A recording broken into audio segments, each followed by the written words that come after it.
Today, I'll be teaching you how to make your own calculator and build a boat for treasure.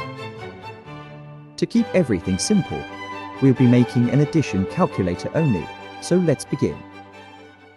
Before we begin, if you want more videos like this, then consider subscribing. It means a lot to me. First, let's start with the base part of the calculator, or the shell of it.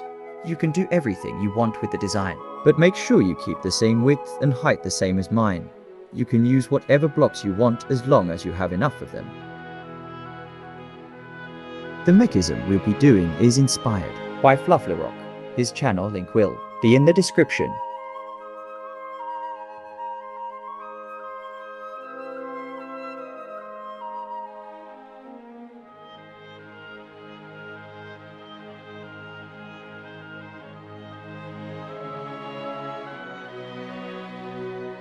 This rectangle gap here will be the panel of the calculator.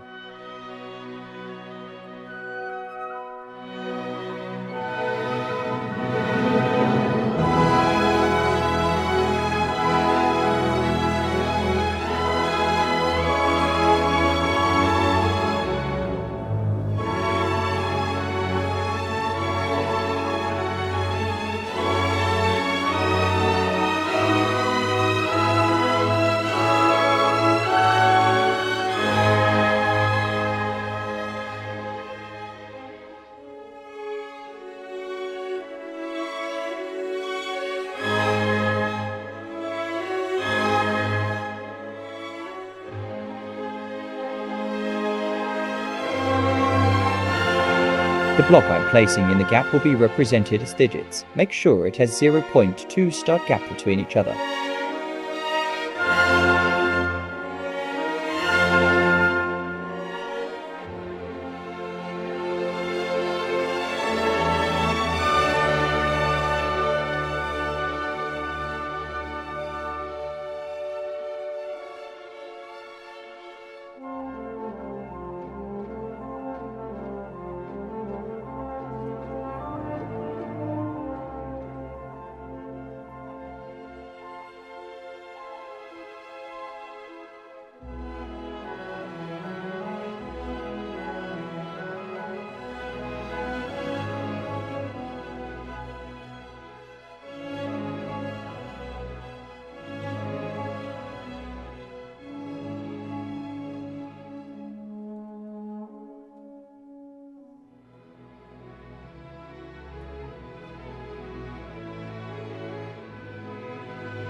Set the rotation to 36 degrees, and we're gonna keep duplicating and rotating it until it turns into a full circle.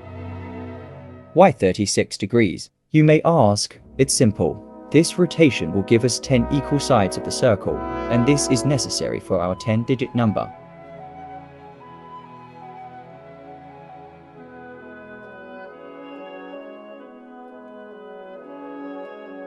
Now, move this next to the calculator and put a wheel in the center. Adjust the wheel settings exactly as shown in the video. Place one pole at each end of the edge. This will serve a purpose for our locking mechanism or debugger. Place a block behind the wheels and scale it to the ground. Place a pole at the top and bottom of this other pole and move it away so it's not in contact with each other. After that, place a piston facing the metal pole. Make sure the piston is not touching the other two titanium poles. Place another pole between the titanium poles and set the metal and the piston collision to false. Set the piston settings to a length of 2 and a speed of 10.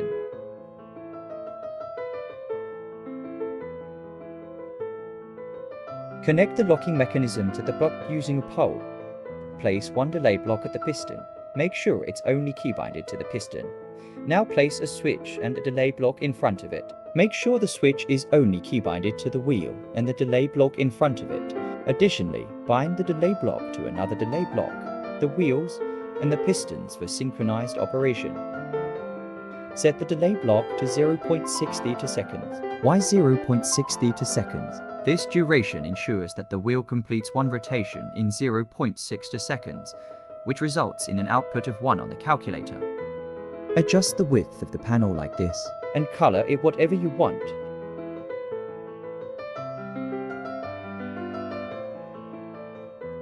Add a metal block behind the panel. This makes the digits more visible.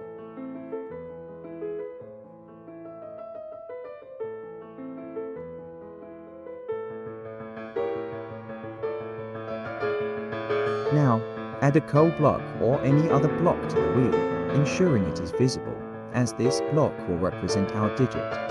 You can do whatever you want with the design of the digit, but if you want to follow mine, set the playback speed to 0.25, but make sure the center starts with 0, then the rest.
Now, after adding all digits, let's finally design the base of the calculator.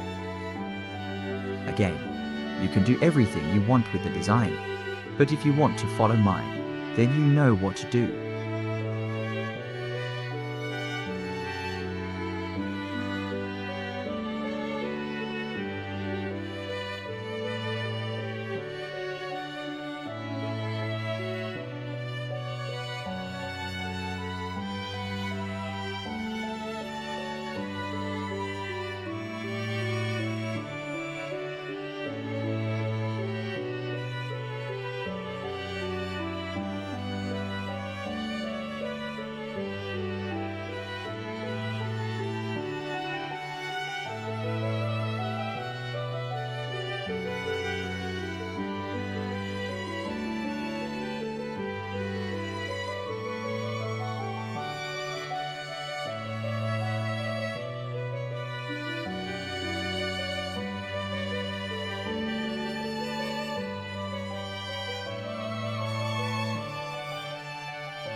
Place 9 big switches at every center of the buttons.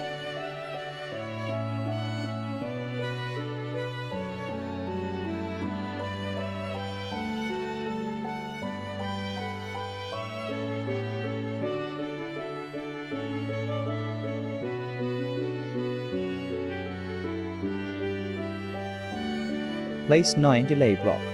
Link them all. Make sure they're in sequence and highlight the delay block.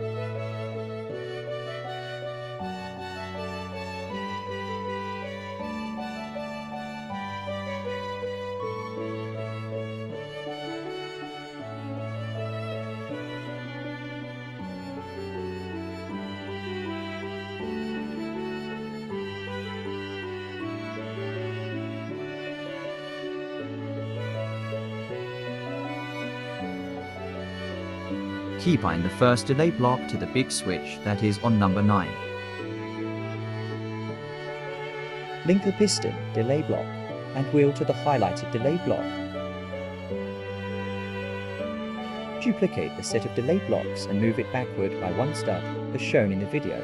Repeat the process till you get 9 sets of delay blocks.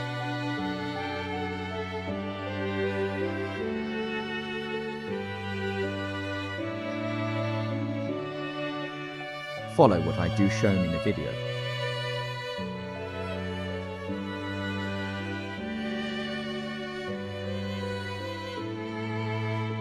After that, link all big switches to the wheel.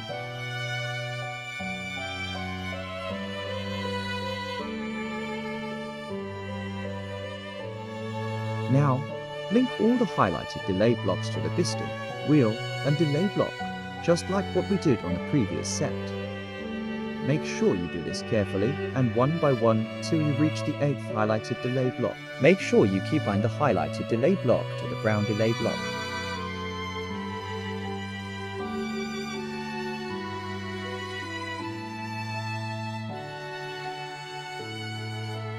Finally, bind every first delay block on its corresponding big switches, shown in the video.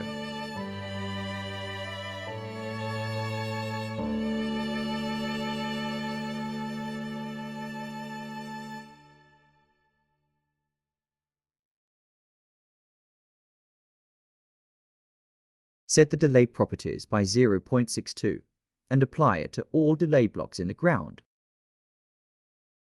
Unanchor everything and test it. If you did everything correctly, you should get this result. The output will keep adding up based on the number you input.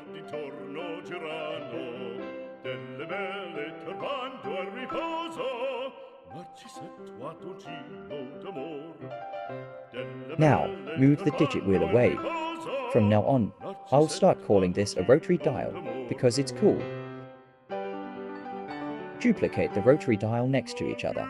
Make sure it has a 0.2 start gap between each other.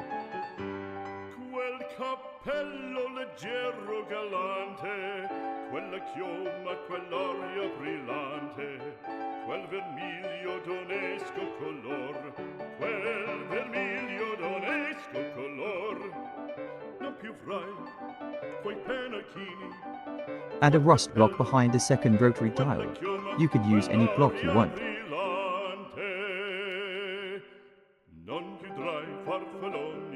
Place a block at the bottom of the rust block and scale it so it has a gap between it.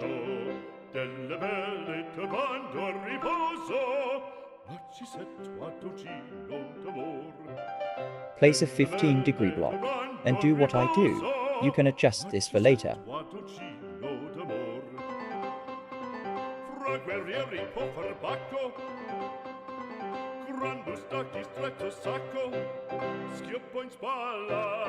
Place another block behind the metal block and move it away.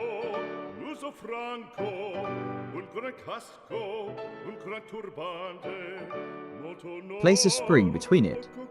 Scale the metal block to the ground. Decrease the width of these metal blocks. Place a boat motor on the other metal block. I forgot to mention, make sure that this metal block is far enough so the boat motor won't be in contact with it. Make sure that the rust and metal blocks are not in contact with each other.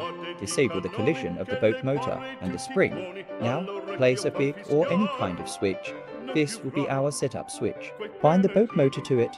Place a wheel at the center of the second rotary dial. Make sure the tire isn't touching the first rotary dial. If it does, try adjusting the distance of the wheel. Place a block at the bottom of the wheel and scale it to the ground. and set the property of the wheel to be the same as the other wheel. Place a delay block at the front of the switch and bind it to the switch. Also, bind the wheel to the delay block. Scale the width of the rust block and the metal block so we have more space to work on the mechanism. If you encounter this problem, increase the gap between the rust block and the metal block.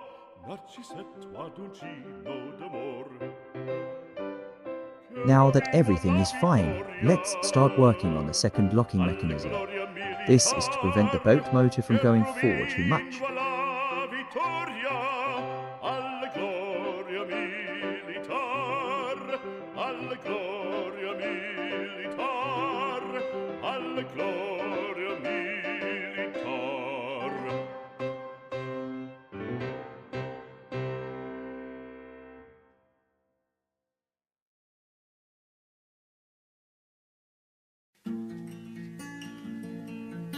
Scale the rust block just like I did, and duplicate the rust block to the other side.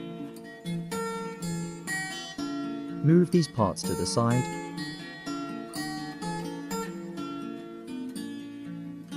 Duplicate these 3 parts, and follow what I do.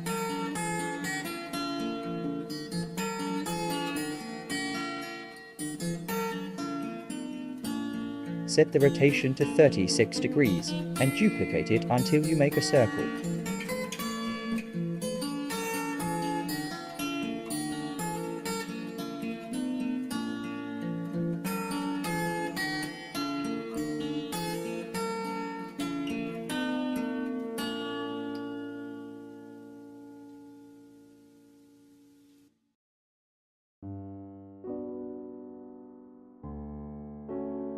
Manually adjust the position of the rust block to the top of every number.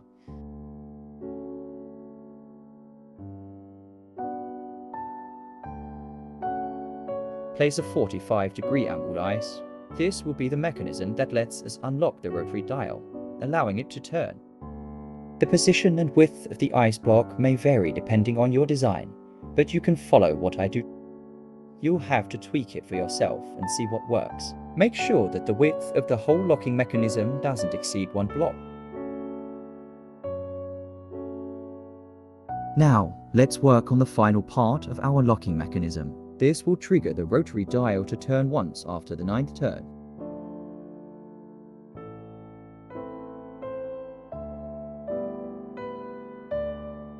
Make sure it's not in contact with any block.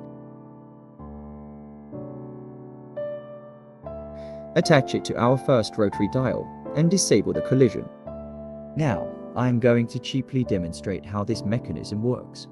When the second rotary dial completes a full 360-degree rotation, or its 10th turn, it will push the ice block away, releasing the lock. Once it passes through the ice block, the boat motor will push the block back, locking the rotary dial again.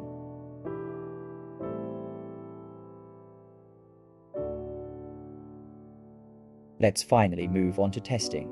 Make sure you activate the switch first before you test, and every time you input any digit that is 10 plus above, then the second rotary dial will turn. If the second rotary dial doesn't turn at the 10th number, then you can scale this metal block again. This will always depend on your design, so try adjusting the scale till you find what works.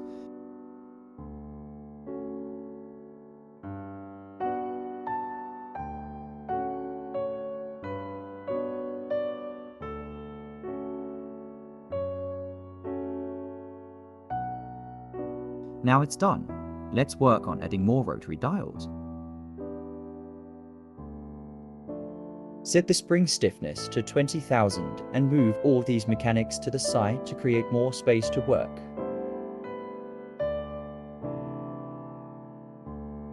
Now, duplicate the second rotary dial and its locking mechanism. And also duplicate these blocks. Make sure this has a 0 point to start gap between the second rotary dial. Scale these metal blocks.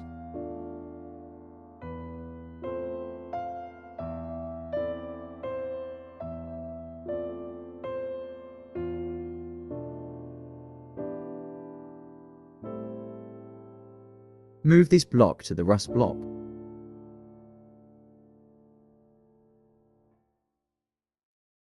and connect it to the rust block.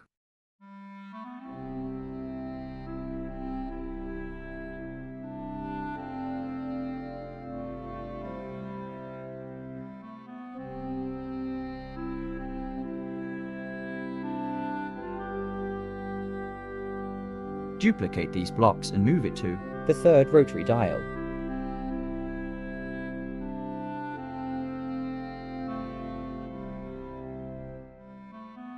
Place 2 pistons at the bottom of the second rotary dial. These will be used to bring the digits closer together. Duplicate the third rotary dial 2 times. Make sure it has 1 stud gap between each other. Delete the big switch and the delay block in front of it. We'll be making a new one.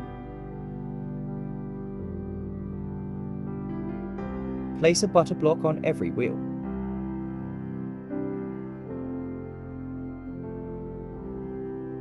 Connect these pistons to the third rotary dial.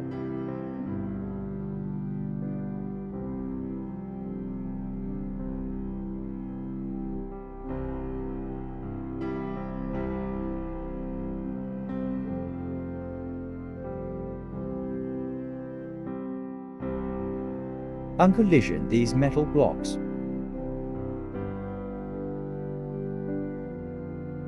Unanchor and activate the piston. Keep adjusting the length of it till you manage to get the same result shown in the video.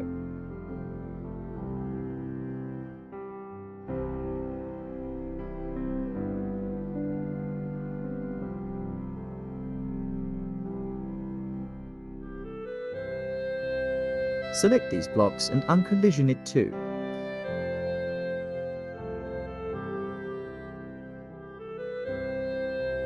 I removed this piston because mine only needed to extend to a length of 9.8 to set up the rotary dial corresponding position. Make sure to measure the required length before removing your piston. Place 3 delay blocks and link them all. Bind the piston to the first delay block and make sure you bind all pistons if you have more than one. Set the second delay block time to 2 seconds and bind all boat motors to it. Bind the butter blocks to the last delay block. Add another delay block.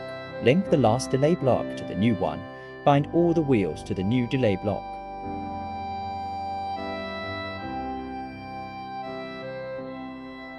Place a big switch and bind it to the first delay block. Make sure it's only binded to the delay block. Save and unanchor everything. Click the big switch and test if everything works as intended. Now, try testing if the digits work correctly.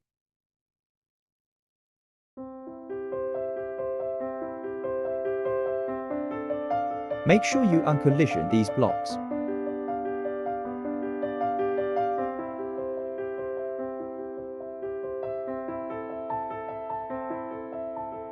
Now that everything is settled, let's finally test this calculator.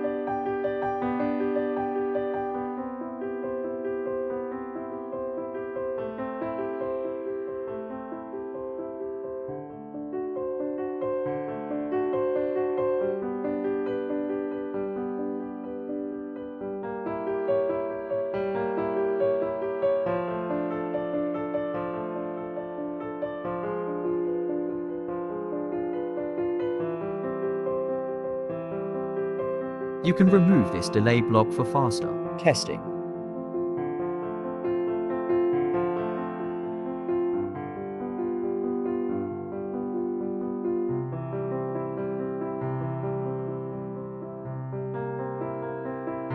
Now that it works, let's work on setting up the remaining rotary wheel. Place poles and piston at the bottom of the remaining rotary wheels.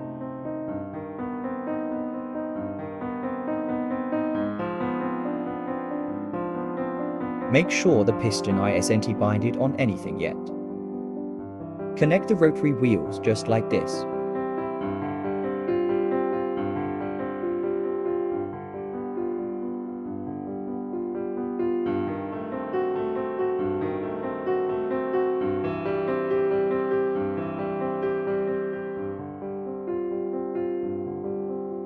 Bind the pistons to the First delay block.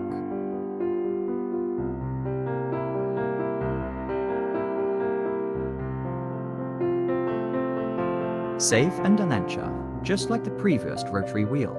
Activate the piston and adjust the length to its corresponding position.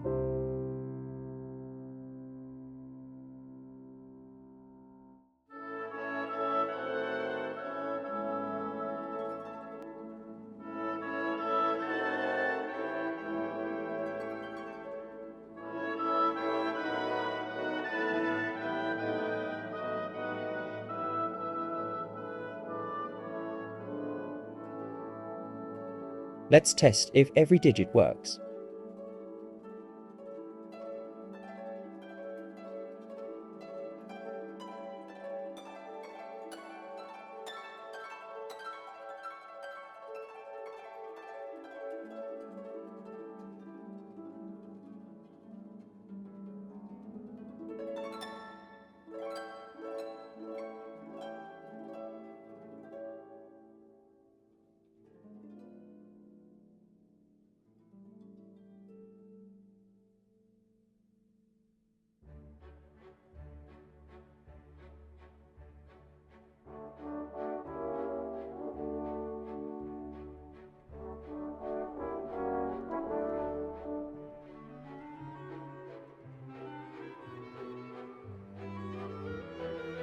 Try increasing the hammer size if it's struggling to hit the ice block.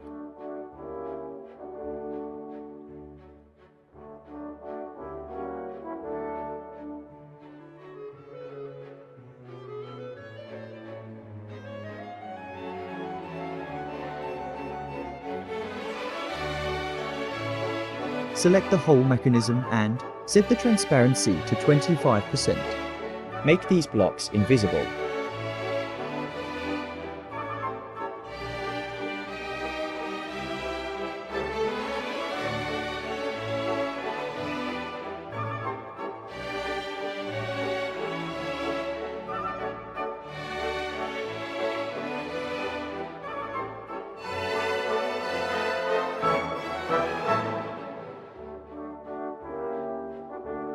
Place the light bulb like this and color it green.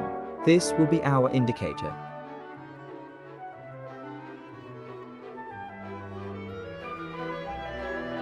Place a delay block behind and link the light bulb to it.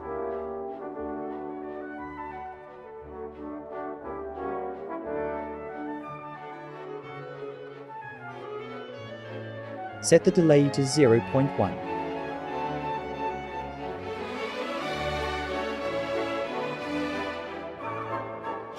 We can now finally test it out the light well. Turn on every time the calculator is done calculating.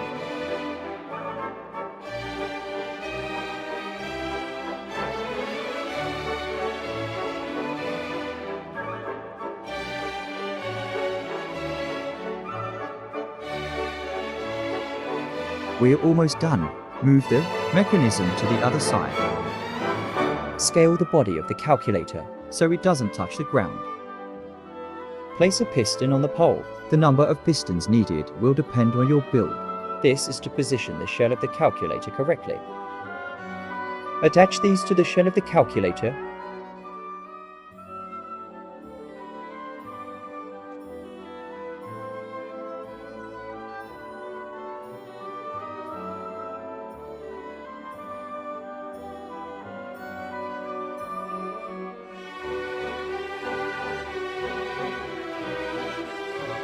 Keybind the pistons to the delay block. Save and unanswer. Set everything up and modify the length of the piston.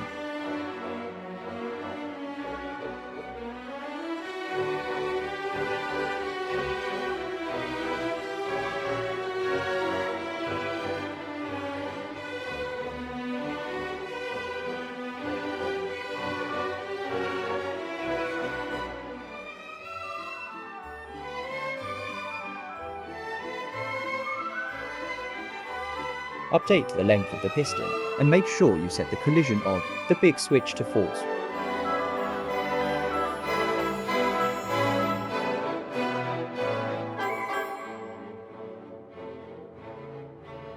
After that, you can now finally set the transparency of the mechanism to invisible.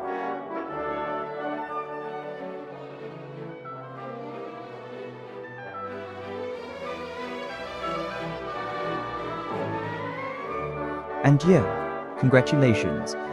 You've finally built your very own calculator. I understand that building it might come with challenges, so I've created a channel on our Discord server called About Help. If you encounter any issues, feel free to post them there, and I'll do my best to assist you.